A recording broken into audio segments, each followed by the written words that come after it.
So, hello everybody. My name is Erick Claudio, aka your favorite. I wanted to welcome you all to our very first episode of the Real Estate Triangle podcast.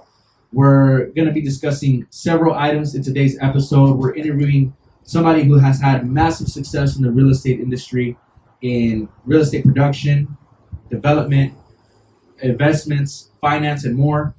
This is a man who gives back to his community every opportunity he can abundantly. He has a story of coming from the bottom to the top, working hard, being resilient, making sacrifices to reach the level of success he has. I'd like to give a amazing introduction to my partner, my mentor, my good friend, Mr. Dean Thomas. And if there was a crowd, we would clap right now. Stop. How do you like that introduction? Eric, that was too much. I wasn't expecting that. You said this was going to be casual, and we were just going to be sitting back talking about some real estate. We're talking business. We're keeping it casual, but we also want to give people excitement and make them to the event. I appreciate it, Eric. I've been in the I've been having fun in this business and having fun in general for a long time, and it's a pleasure having you as a partner at Real Estate Corporation. And let's have a little fun, and let's show people how to do a little bit of business and ride Harleys or make whatever we want to do. That's what we're about, business, fun. So today I have several questions that I'm going to be asking you, and we're going to go through an interview process. Some of them are personal, some of them are business related. But before we do that, I kind of do want to go into a little bit of the discussion of where our relationship is. So me and Dean have been working together for about 5 years. Let's give a little bit of background. I started when I was 19 years old working with you, Dean. Now I'm 24 years old, 5 years later, and we've both grown so much. When did you get your real estate license? How old were you? I was 18. See, there's a commonality right there. We both got our real estate licenses when we were 18, and that was a beginning of a pretty cool attraction. Absolutely. So now we've worked on a lot of cool projects together over the years, worked on plenty of properties with clients. And why don't you tell them, Dean, a little bit about how we got this idea to create this podcast, to share with the world what we do and how we do it? Well, that's interesting. So I met a young man, Erick Claudio, 5 years ago. I have been in real estate business since 1979. Actually started working at a real estate company in 1977. So if you look at the 70s, the 80s, the 90s, the aughts, the teens, the 20s, I've watched the real estate industry through 6 decades and being personally involved in it full time for 43 years. So I founded onlineloans.com in 1996. And I've always understood how technology and real estate come together, or how it should come together. Right. But I'm not a technical guy. I'm a real estate guy, developer. We have a mortgage company, development company, real estate company. And then I meet Erick Claudio, who got his real estate license. He was a teenager, 19 years old, and he had some technical skills. I'm going to say some technical skills that I'm going to say rarely see, and even better than the technical skills, because in my eyes, you could be as skillful as you want to be, but if you don't understand and know how to work, then all the skills that you have don't mean a lot. Right. So it's been a pleasure working with you, Eric. It's been a pleasure having you come on board as a partner of a company. Absolutely. We also have a couple of other companies. We have an internet company called eBusiness Intellect. Eric has a studio company called Indicut Records, but we're talking about real estate now.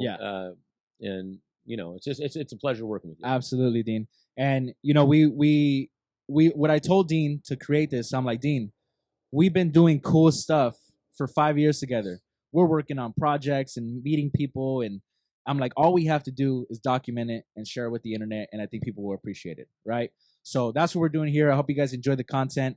This is episode 1. We're going to keep this going, and we're going to have other guests, so make sure you guys stay tuned.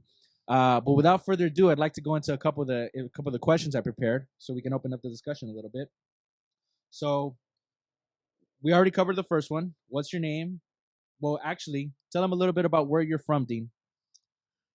Okay, I was born in Inglewood, California, and I was raised in Inglewood and in Redondo Beach. Currently live in Palos Verdes. Graduated from Redondo High School in 1979. and always played in sports. Very, very competitive. These days, I like riding Harleys. I like golfing. I love real estate, and There you go. hanging out. And One thing interesting, Eric, yeah. is with the exception of 8 months of my life, I've never lived more than 15 miles from where I was born in Inglewood. Right. And I think it's really rare for a person to live within a 15-mile vicinity their whole life. Yeah, nothing like home. Yeah, for sure. And speaking of that, you just said you graduated 79. I just wanted everybody to know that before we started here, we're messing around and looking at Dean's yearbook. So he used to have his hair all the way down here. Coming into real estate, is a picture of him cold calling with his hair, making it happen. So it was just pretty interesting to see that, Dean. Thank you for sharing that. Let me reflect on that for a second. Yeah. I started working at my father's real estate company when I was 16 years old. Okay. I was working at Carl's Jr.'s. Yeah. And they offered me 25 cents more an hour. Okay. So back then, minimum wage was $2 an hour. Carl's Jr.'s was paying me $2.25. And the agents at my real estate company were going to pool their money together. Okay. So they can have a runner. Okay. And I had a car, and I was 16, and they offered me $2.50 an hour, and they'd split me up. Yeah. It was sort of funny. Like I'd work 3 hours a day for one agent, 3 hours a day for another agent, 2 hours throughout the week. Nice. I bet you learned a lot. Well, it was, I mean, back then, bro, there was no computers, there was no cell phones. Yeah. Everything, like one guy would have me write 100 letters a week for him. Wow. And the 100 letters would go to his farm. Handwritten. Handwrite. Okay. Yeah. I mean, it was like you either write one letter and put it on a copy machine. Yeah. And then sign it. Okay. Or you handwrite each one. And he thought a handwritten letter had the personal detail. Right. So, so what I was going to say, though, is when I was 17 years old, my father made me go to real estate school. Okay. Because you can actually take the real estate test when you're 17. Right. You just can't receive a commission until you're 18. Oh, gotcha. You can't get paid a check until you're 18. Gotcha. You heard that, 17-year-olds? Go get your license. So when I was a senior in high school, I mean, I don't know about you guys, but when my father told me to do something, I would do it. Yeah. Without a doubt, or you'd get in trouble. But I'd go to real estate school at nighttime. Yeah. And then I took my real estate test. I was 17 years old. I went up to Los Angeles. My hair's down to the middle of my back. There's a line of 150 people to take their test. Yeah. And I'm the youngest guy by 10, 15 years. Yeah, I experienced that too. I remember that. You saw that, right? Yeah. So I'll never forget, man. I was so nervous. I had 6 books in my hand. I was cramming in front of the place where we took the test. Yeah. And then I finished my test in an hour and a half. Yeah. And you had 3.5 hours to do it. Did you pass it on the first try? Yeah. Okay, that's only the few elite get to actually do that. Eric, let me tell you what was cool is my dad, the test started at 9:00. Uh-huh. And the office I worked at was on Inglewood Avenue in Artesia in Redondo Beach. What was the name of it? Home Realty. Okay. It was my dad's company. Okay. So the test was in Los Angeles around 9th and Broadway. So 20-minute drive. Back at that time, now it's an hour, but back at that time it was 25-minute drive. So the test started at 9. I was done by 11:15, 11:20, and I was back in the office by 11:45. Yeah. And my dad thought that I chickened out on the test. Oh, really? He's like, no way you could do it that quick. He says, what are you doing here? Yeah. And I said, and my dad thought I chickened out of the test. So he said, what are you doing here? And I go, Dad, I passed it. I already was up there. And I took it. He goes, you can't possibly have been up there.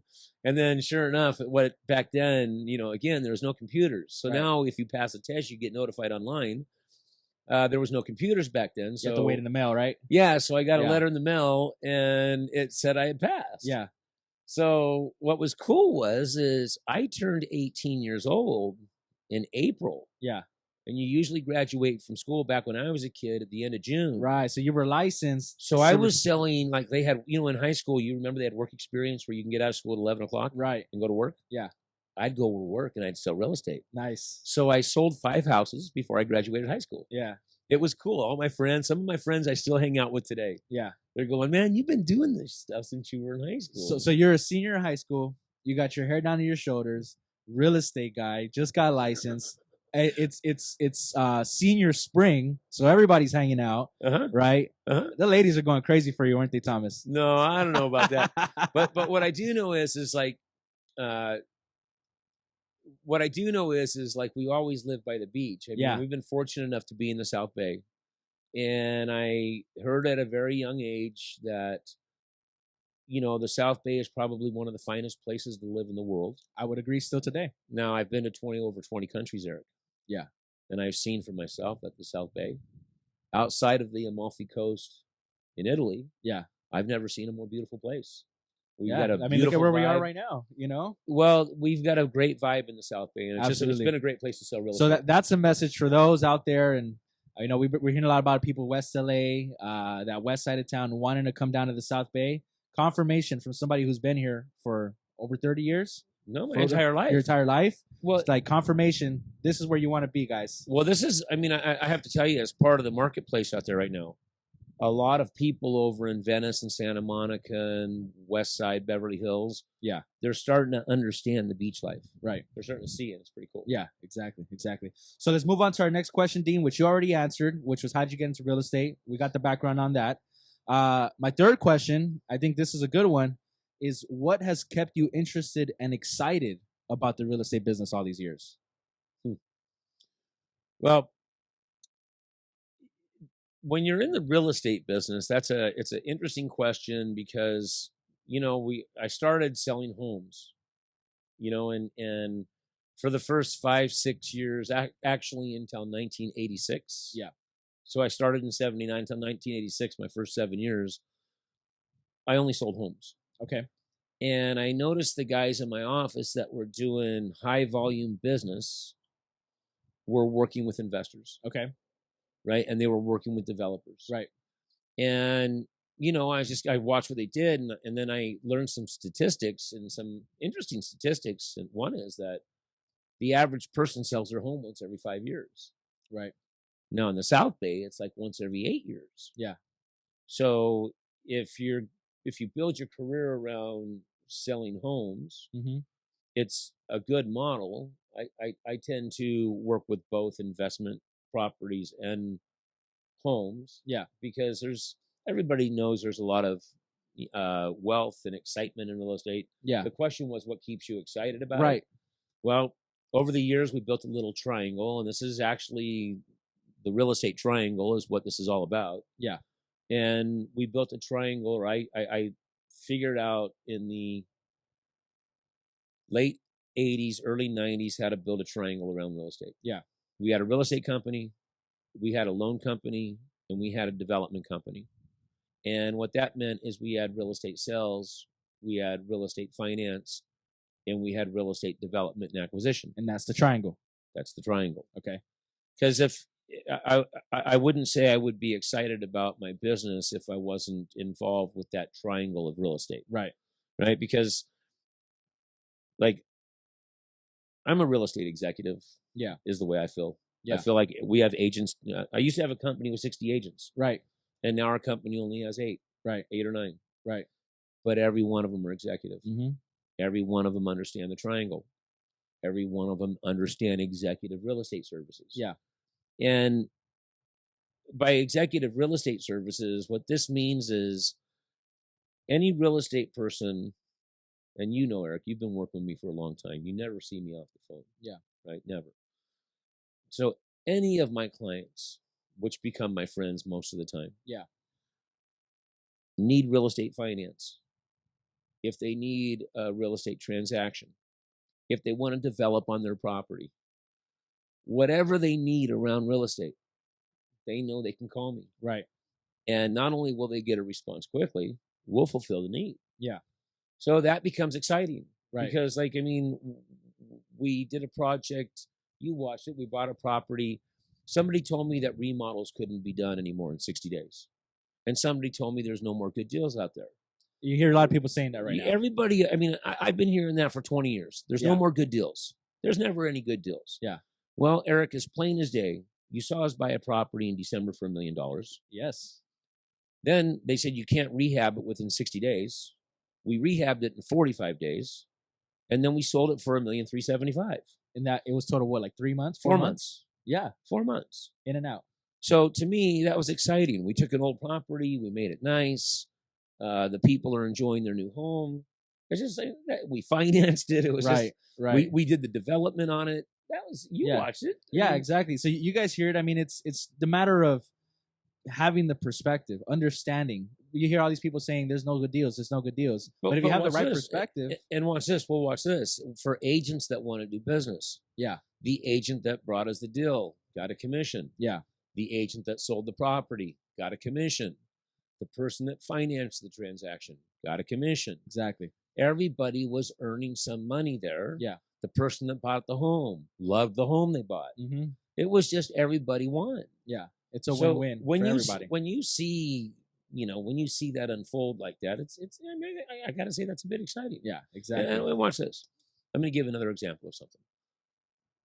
We had a guy one time wanted to buy an apartment building. This was about a year and a half ago. Yeah. He wanted to buy an apartment building because he had a really good deal on something for $7.5 million. Okay. But he only had like $1 million in the bank. But he owned other apartment buildings. Yeah. So within 7 days, my company got him a loan for $8 million to buy that building he wanted to buy. Because the only way he was getting a good deal is to close it quickly. Yeah. So we were able to go to our fund, we have funds that, funds, hedge funds, private funds that we deal with. Right. We showed the situation. We got him the money in 7 days, and he was able to close the escrow in 10 days. Yeah. Now, to me, as a company, we made a point. That's a $7 million loan. That's $70,000. Right. And that's something Right? I've always learned from you, Dean. You taught me a lot of things, but one thing that stuck that I always remember is if you know where to get the money, that's how you sell a lot of real estate. Because that's right. That's 100%. And that's why we started a mortgage company in 1996. Yeah. But going back to this point, for not talking so much about the 1% commission that the company made. Yeah.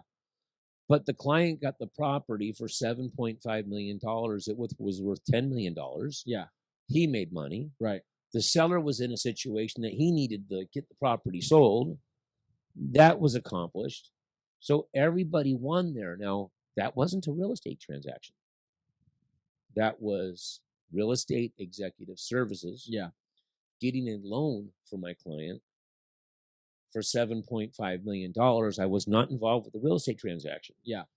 But if I made $70,000 getting him a loan, that's his. I mean, hey, I just did my job, helped him out. Yeah. You know what I mean? But it was like, that's what I call executive real estate services. Right. So it's real estate sales, real estate finance, real estate development. And something we didn't mention earlier, guys, is, we run eReal Corp. And sometimes people like to ask us, what does the E stand for? It stands for a lot of things, but one thing that it for sure stands for is we provide executive service. Just to highlight on what you were saying, dude. Well, a lot of people, I mean, it does stand for a lot of things. Like a successful business, number one, it stands for executive real estate services. Absolutely. Number two, it stands for engineered real estate services, electronic real estate services, and experience. Yeah. So, the eReal Corp, when I started eReal Corp in 2012, Eric, before you became on board, I was thinking of E-Trade. Okay. And I've watched real estate. I've watched it over the years. We'll be doing more of these once a month, and we'll talk about the evolution of real estate and where it's going and where it should be. Yeah, we have that. There's some deep conversations here, guys. Yeah. But if you all remember when we used to trade stocks 30 years ago, when there was no internet and there was no iPhones or whatever you use, no smart devices, we used to have to call our stockbroker and we used to have to pay him a fee to buy our stocks. And he'd call us back up and tell us the transaction was initiated, so on and so forth. Yeah. So when I was looking at E-Trade, E-Trade was the first internet stock trading company. Got it. The first one. And when we started eReal Corp, I was like, I wanted to go into the technology side of real estate. And certainly there's Zillow out there, and there's Redfin out there, and there's all these companies out there, and I get it. They got it because they tapped into it. Yeah. But there's a difference between having discounted real estate services and executive real estate services. Right. Now, everybody wants a good value, right? And everybody understands that. But what everybody really wants is executive real estate services. Yeah. Right? If So Exactly, Dean. And you know, we've touched on several of the things that we work on today, Dean. First of all, that was you mentioned the private funds, right? So I just wanted to throw it out there. If anybody has interest in that, we have a website, privateleloansavailable.com. So check that out. well, And- you know what? And if we go on that for a minute, I Yeah. want to go there. So Yeah. eReal Estate Corporation offers executive real estate services. Right, which you talked about. Value Mortgage was started in 1996. So Value Mortgage does VA loans, FHA loans, conventional loans, private party loans, investment loans.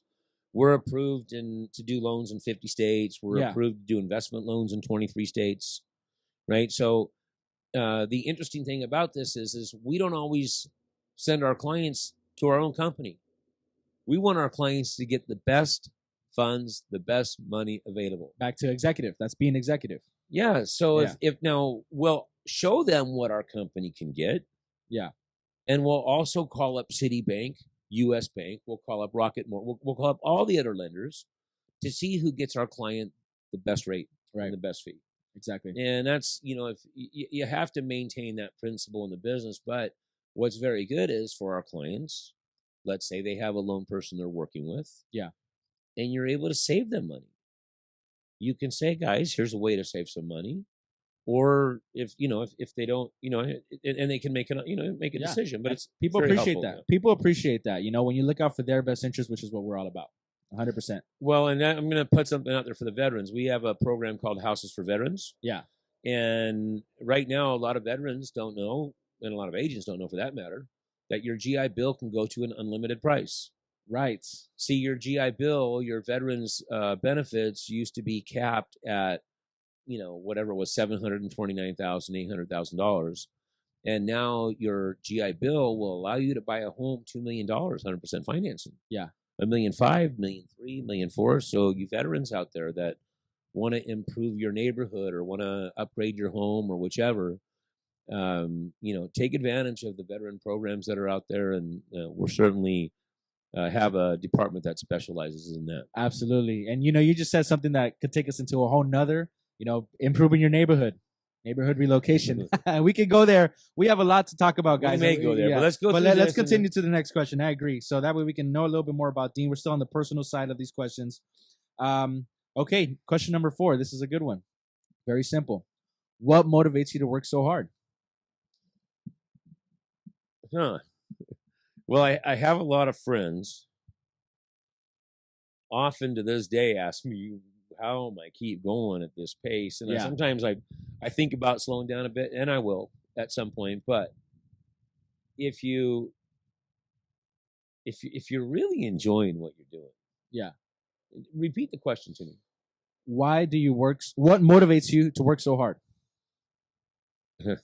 Okay, so that's a very deep question. Yeah. Right? It goes outside of money. It's nothing to do with money. Nothing to do with money at all. So I have a background that's a little bit personal when I was young, and I'm not going to get into it at all. But if you've seen a very difficult side of life and you decide that part of life is not the way you want to spend your life, then it's up to you to do something about it. Yeah. I understood it was up to me to do something about it. Make a decision. Take control. Yeah, and there's a song that's, let's get a little, we're being true. There's a song called Somewhere Over the Rainbow. Okay. That's a real song, and it's meaningful to me more than anything. And if you listen to the words of that song means it's for everybody.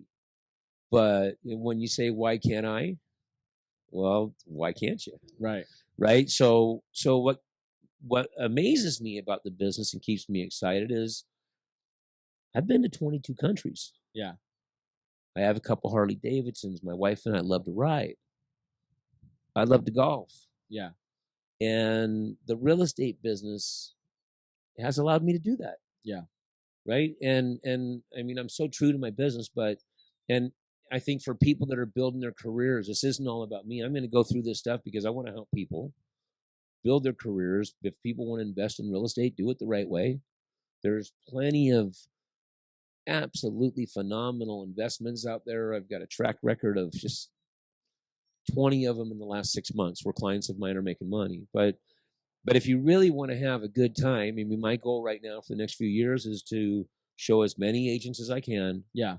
how they can have an extremely well-rounded life, do a phenomenal amount of business, and be independent and do it the right way. Yeah, exactly.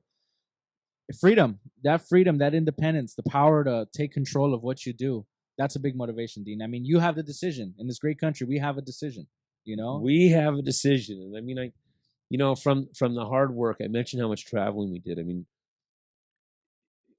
if you work hard, and there's nothing wrong with hard work, but for the people who don't want to work hard, that's Yeah. a choice. It's okay. It's a choice. For the people that do want to work hard, I'm gonna put a little analogy out there, and I don't want to tie it to me. If you've eaten rice for 2 weeks in a row, and that's all you ate, would you want to work hard so you never had to do that again? I would. I would too. So I don't want to ever have to eat rice for 2 weeks in a row. That's deep. Right? So it's like I'd rather go to 22 countries than eat rice for 2 weeks in a row. And what that means is from 7 a.m. to 7 p.m., I'm available for work. Yeah. You know? Exactly. And that's how you got to keep it up, guys. I hope that was deep. I hope you guys caught that. Well, if you want to be excited about something, man, be excited about, being able to ride Harleys and golf and do all this kind of stuff and help our clients. I mean, I can tell you in my resume, when there's an email, there's a little on my emails when I respond to somebody, there's a click my resume button. Yeah. And I've got a list of 40 or 50 of my past clients that would more than welcome a phone call from anybody that wants to do business and check the level of service and expertise and punctuality and all that kind of stuff. So, absolutely, Dean. It's all fun. Agree. So I'm going to move on to the next question now. And these are a little bit more specific. So what has been one of your toughest challenges in the real estate business, and how did you overcome it? Can you think of any specific scenarios? I'm going to say probably, and it was mental. It was my own mental issue, but I have a high school diploma. Yeah. I have been trained by Tony Robbins, Mike Ferry, Tom Hopkins, technology schools, right? I don't mean like technology school, and I mean weekend seminars that gave me a grasp on stuff. And what was the question? The question was, what has been one of your toughest challenges in real estate? Oh, okay. So I'm sorry. So I've been trained because I had to go out and get it. But when you're going on a listing presentation and the other agent has an MBA, or the from SC or UCLA or Berkeley, or just has a boatload of experience, and you're a newer agent. You know what I mean? Like now I've got 43 years experience to go on, and my resume is as strong as anybody's. Yeah. But when you're 25 years old, 27 years old, 23, 30 years old, and you're trying to give it a go at this business, you've got to be unique. You got to be really unique. You got to be clever, and that's so your challenge was finding a way to stand out when you were against the competition that may have had more experience and more credentials. So what was how did you overcome that? What was your solution? Well, it actually became well. This is sort of fun. Two parts of this solution. One is I had 3 parts. One is I had to understand that I had to pay to educate myself. Okay. Because I'm not going to go to college and get my degree, so I had to go to the certain trainers. Yeah. To train me to run my business properly. That makes sense. Which I was willing to do. All right. And so number 1, education. Yeah, that was the first way. That was the first one. Then number 2, I was, when you were in high school, you had kids that always did the A+ work. Yeah. And you had kids that did the B work and the C work and the D work. Yeah. Well, a C was not acceptable in my home. Okay. But a B was.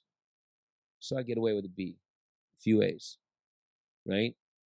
But in business, your work has got to be A+. Nothing less is acceptable.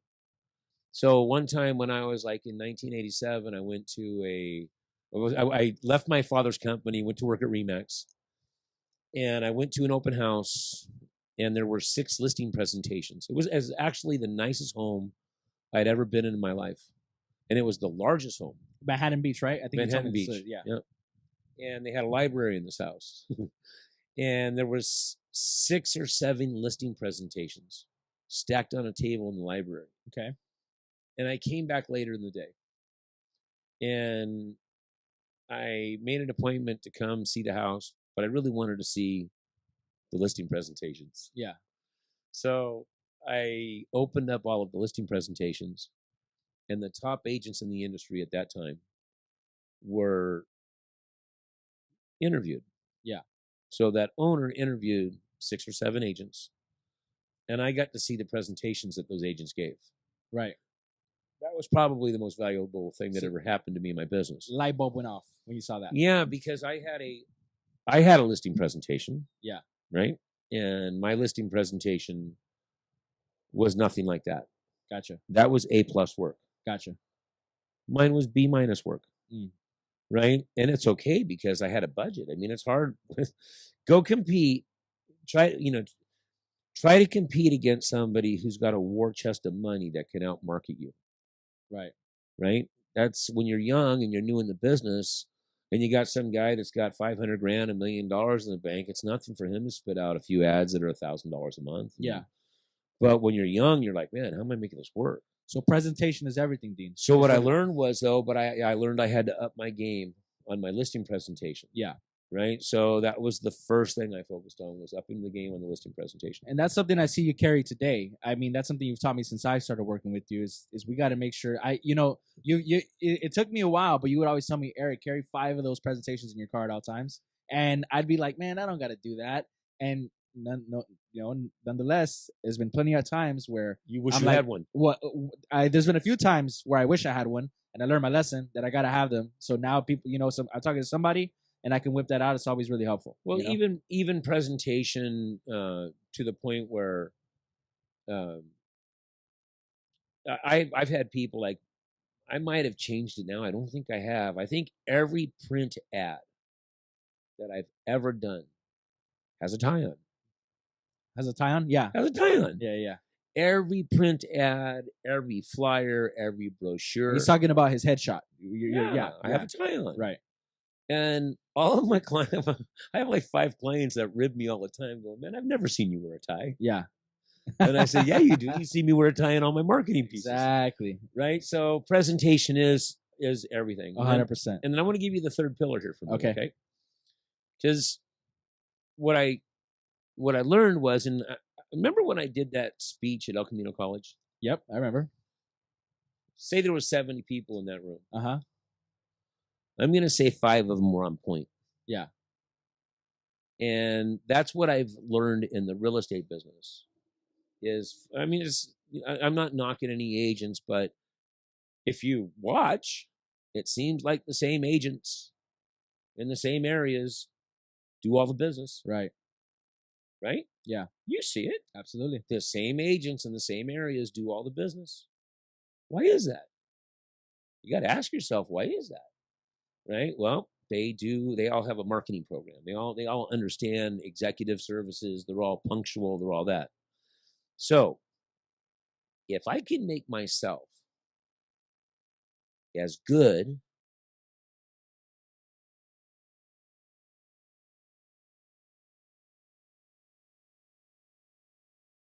because the other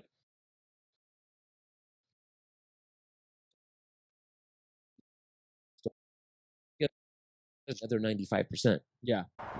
See, if I'm only at my best 15% of the time, I learned this from Tony Robbins. Yeah. If I'm only at my best 15% of the time, then only 15% of the time people are going to see me at my best. Right. So if I'm at my best all the time, with the exception of, we have this model, every day's a work day and every night's a weekend. Yep, I got you a t-shirt with that. You did give me that t-shirt. But look at every day's a work day and every night's a weekend. Yeah. So while we're working, we are one image, if you will. Yeah. That's our professional life. And then when we're hanging, that's our other life. Yeah. So when I'm riding my Harley and I'm golfing, I'm not talking about analyzing how to make money on a 27-unit apartment building, or how to develop, there's, so you know, and what's interesting is, like I said, it's my experience that 95% of the agents aren't the competition. Yeah. It's the 5% that are always on point. Right. Because I don't know if some of the viewers might not know this, but you know, the barrier of entry to get your real estate license is not that high. A few $100, a few months of study, you get your real estate license. So as a result, we got a surplus of real estate agents, and only a certain amount of people actually get an opportunity to do some business. Well, and you know, Eric, I'm super analytical when it comes to stuff like that. Yeah. So if you look at how many agents there are in Manhattan, Redondo, Hermosa, and Palos Verdes. Yeah. I'm going to estimate right now, and I could be off by 100. There's at least 2,000 agents. Yeah, that's what I was my guess. 2,000-3,000. 2,000 agents. Yeah. There's only 100 transactions a month going down. Right? So, you know, for me, it's like, if you want to really excel in your business, then you better understand executive services. Yeah.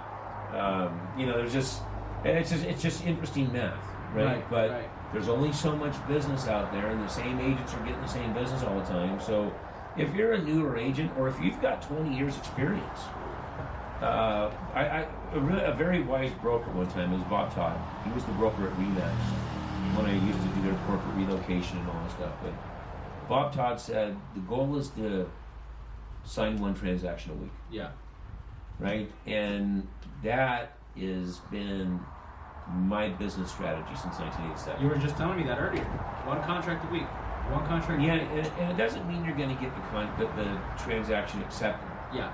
It means that you're actively out there working with investors and buyers and stuff. And if you get one transaction, write one a week, then the business will unfold itself. And I think that's some of the best advice I ever got. Exactly. Was, focus on that. So to keep the conversation going, on to the next question. Dina, we've talked a lot about business and personal stuff. You know what I mean? So I'm trying to make a decision here on what's the best question to get you going so we can open up the conversation. How about this one right here? I like this one. If you could go back to your 30-year-old self, what advice would you give that Dean Thomas? Well, that's an interesting question. Where'd you come up with that? I just thought of it. I was like, because I'm 24, coming into 25, right. And I'm like, okay, what would older me tell me? So what would so you tell here's yourself? So in two regards, I'm going to say this. When I was 30 years old, and at that point I was in real estate for 12 years. Yeah, right. And we're talking about real estate business and real estate services and that kind of stuff, right? So, oh shoot. What were you up to at 30 years old? You said what would I be doing if I was 30? So watch this. What advice would you give that version of yourself? So watch this. So when I was 30 years old, I was in the top 100 agents at Remax, and they had 60,000 agents. Yeah. Right. So you're asking me what would I've done different when I was 30, right? And there's something specific that I never did, but everybody that did it was making a bunch of money. Now, I was already doing my business, right? Because I was working with developers, and I was doing flips, and I was getting into new development and all that. Yeah.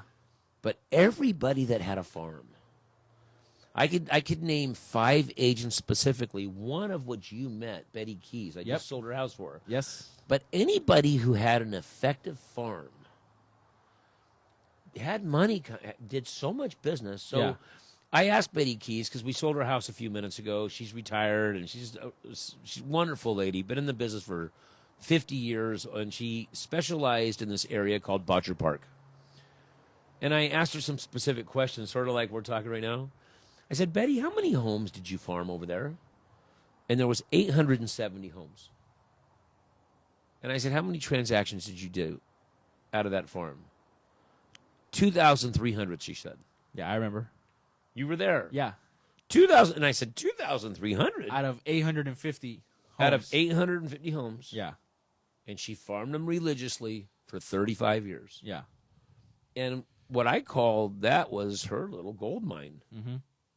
That was just the gift that kept giving. And then I said, how many times a month did you go to that farm? Eric, you were with me because I wanted you to hear the information. Yeah. She said once every 3 months. Yeah. Once every 3 months, she would go drop something off. Right. And she dominated that area, and any agent that's watching this or that sees this will know who Betty Keys is, who had that Kaufman track. Yeah. There was another agent, Tim McChesney, that did the same thing. Dennis Hartley. These guys did that. So what's interesting is there's no longer people really knocking on doors because times have changed. Mm-hmm. And then we went through the COVID stuff. Yeah. Right? So what I did was realizing that farming works. See, I farmed investors and I farmed contractors. Yeah. That was my farm. Yeah. Right? Farming works. You have to just do it. Right? So, Eric, you were with me when COVID hit. Let's talk about this for a minute. 2.5 years ago, game changer, COVID hits. People can't go to work.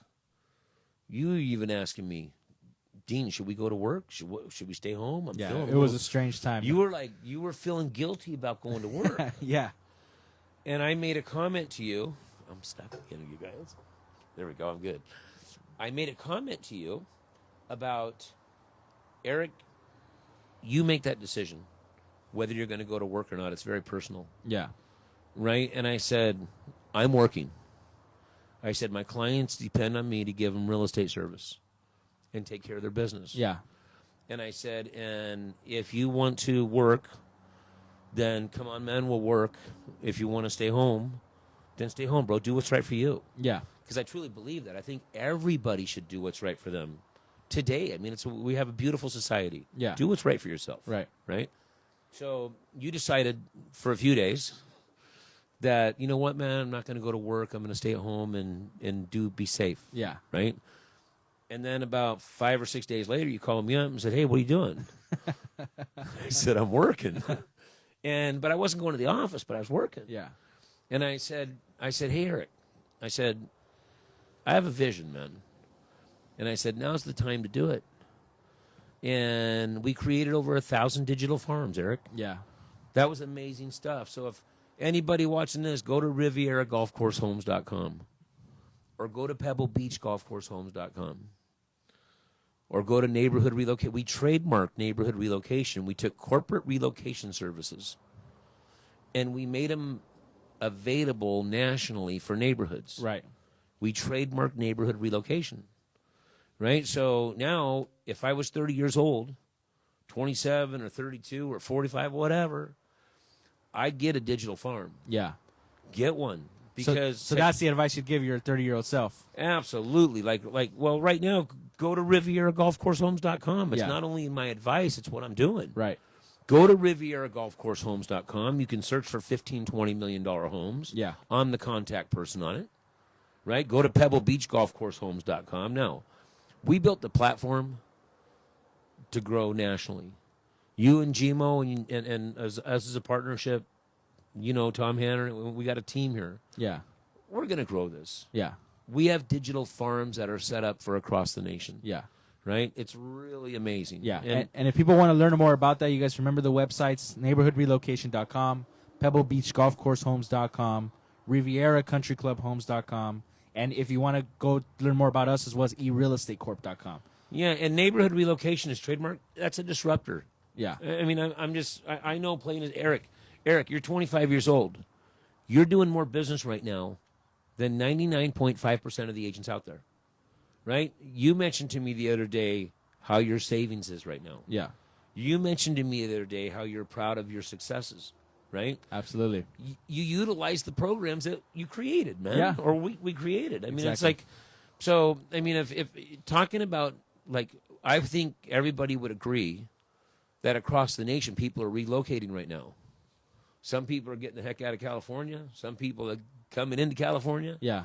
Some people are going to Texas and Florida. Some people are getting the heck out of Texas and Florida. Yeah. It's a never-ending cycle. Right.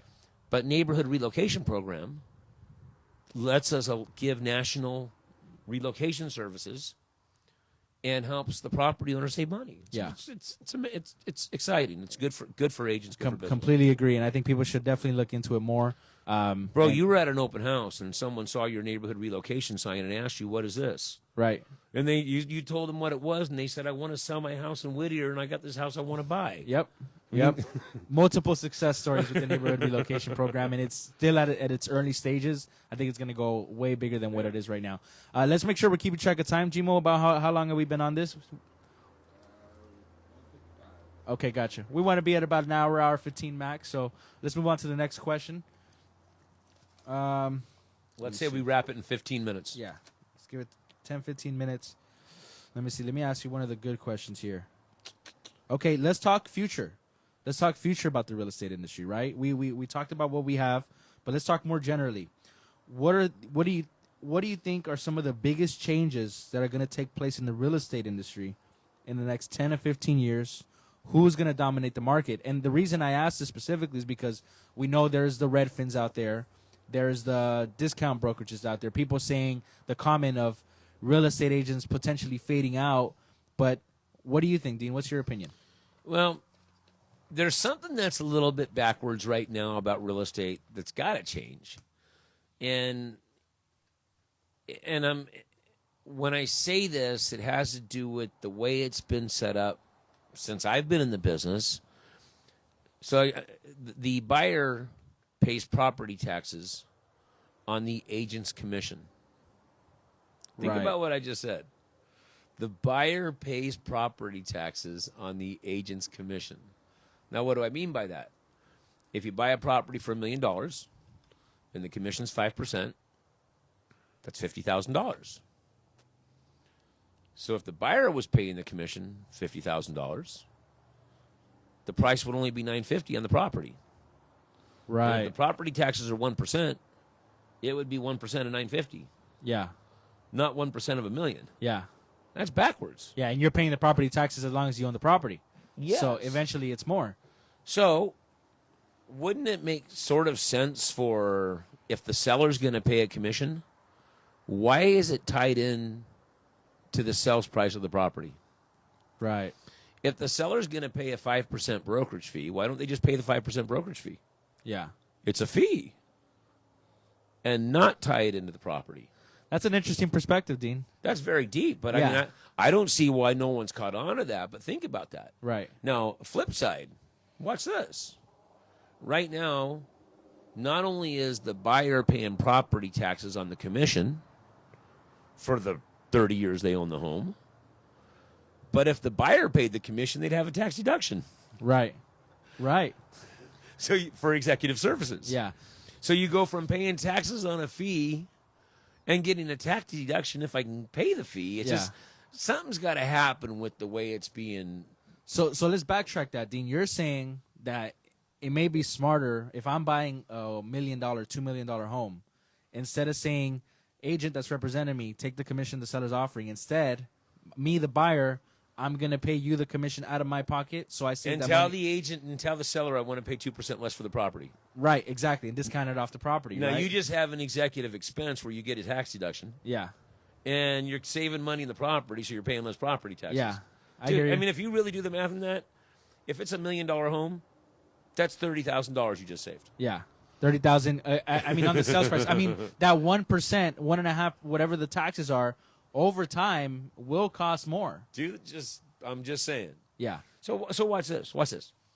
If you're going to sell a building and you're going to hire an attorney to represent you Yeah. instead of a realtor, are you going to put the legal fees on the sales price? No, that's not how that works. No, you're going to pay the attorney his check. Yeah, exactly. Right? Yeah. And so right now, what we're doing is we're putting the commissions on the sales price, and the sales price ends up, the buyers end up paying commission, you know. Yeah. I have many examples where I've offered the buyer, why don't you just pay me the commission direct? Yeah.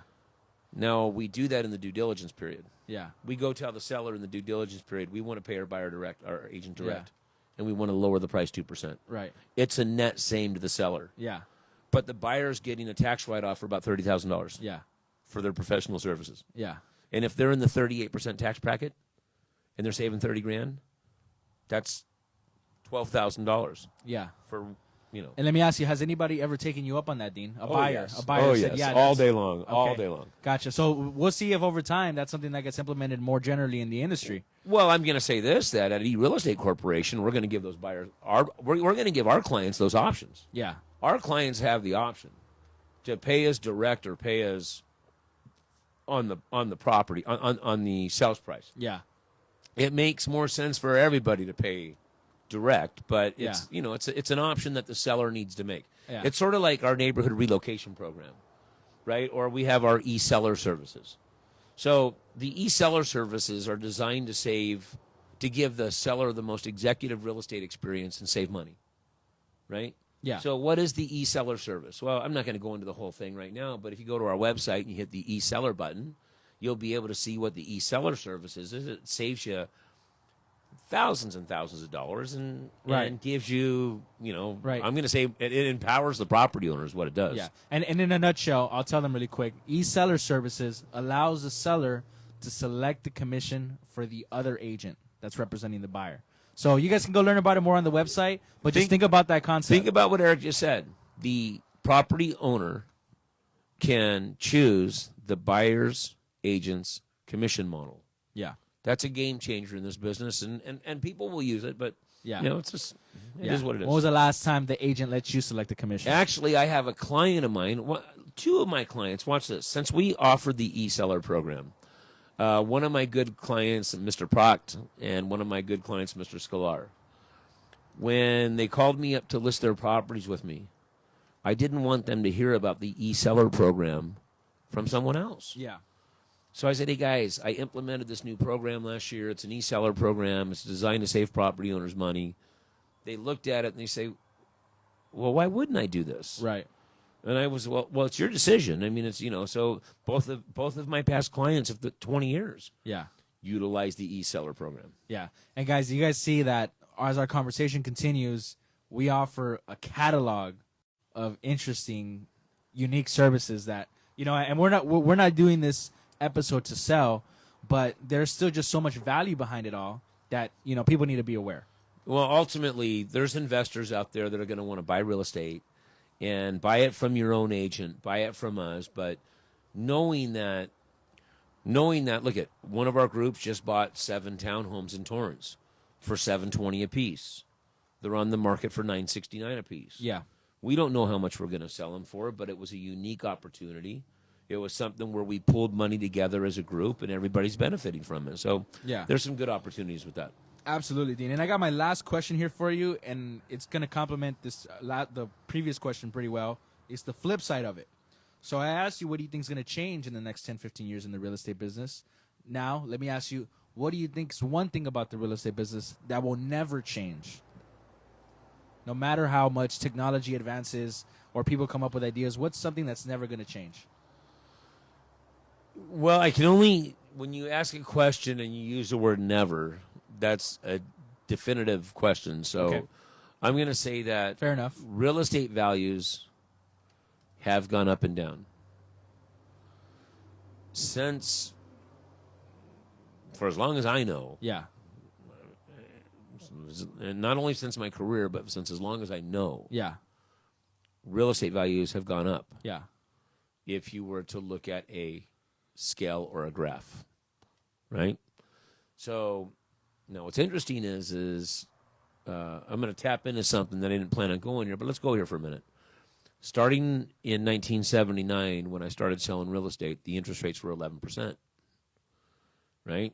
Then in 1983, 1984, they went to 17, 18%. In a matter of a year. Yeah, Wow. year and a half. Then in 1986, 87, they came back down to 9%.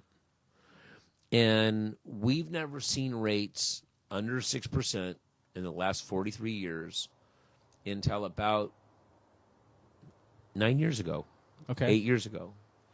They've been down in the 2s and the 3s, and now they're like high 3s and 4s. Yeah.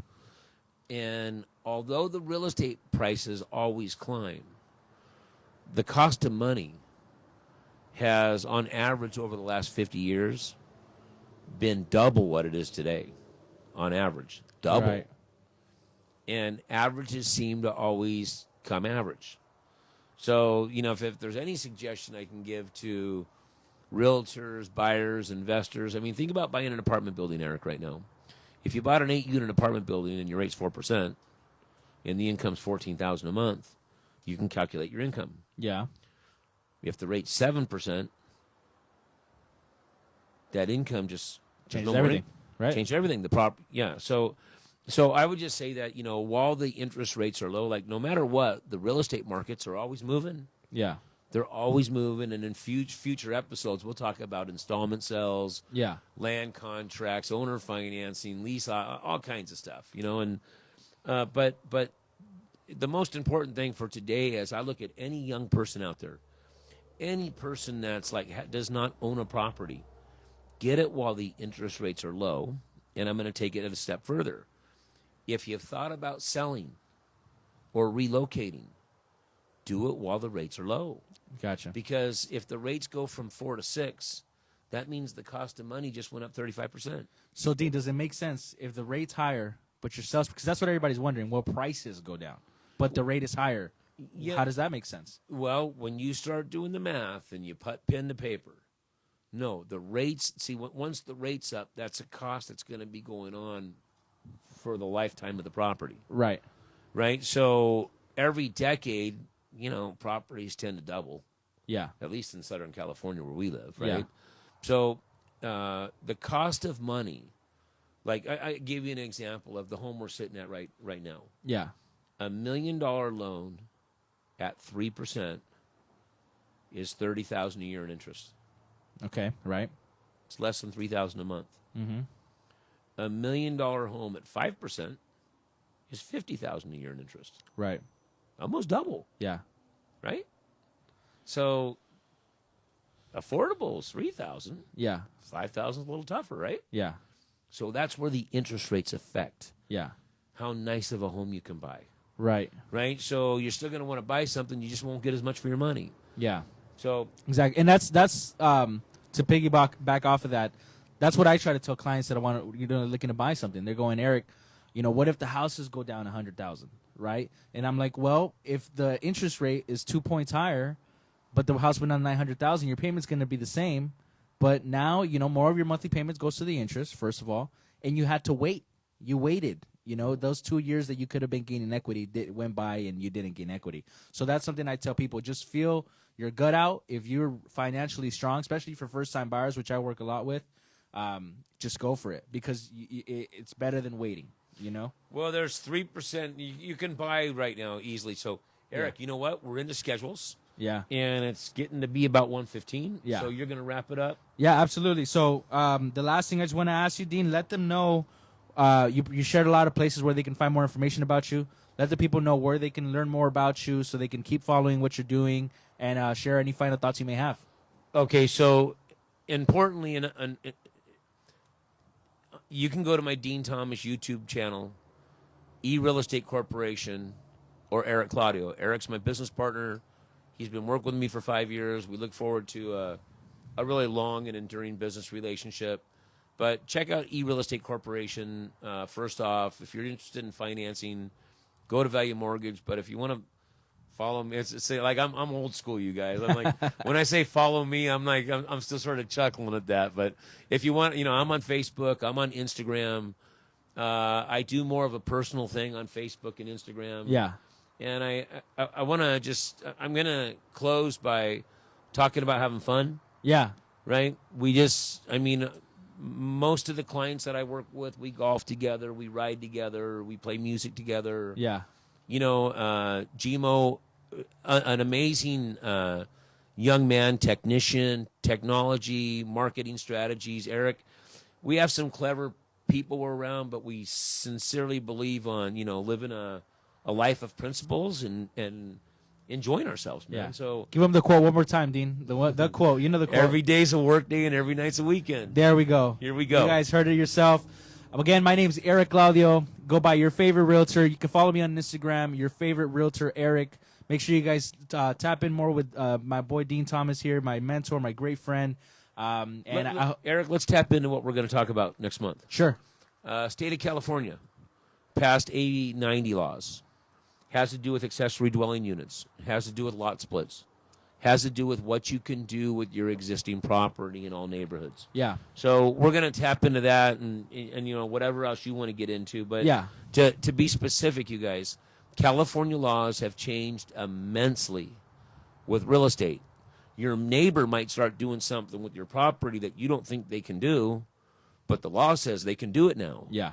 So we're going to have a guest coming to our next podcast that we're going to be, Eric and I will be talking to, asking them questions. Yeah. Similar to what we did today. So Right.